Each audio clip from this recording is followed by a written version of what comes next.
Mewn gyfrchiadau, siwr brofio dwi ennill, fi siwr bod yn teimlo digon emosiynol dod oddi ar y llwyfan yna. Yndi, oedd o'n rhyfedd, o'n i ddim yn ymladwy o nerfus, ond cyn gyntaf o'n eisiau godi ar yn rhaid, ond o'n fi'n crynu i gyd.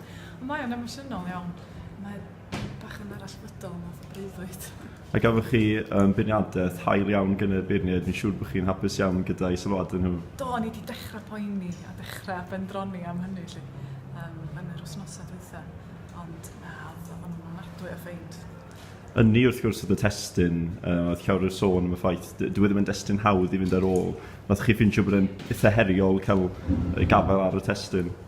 Na, dim yn bersonol, achos dwi wedi bod yn eisiau sgwennu gwyddoniaeth ers talwm.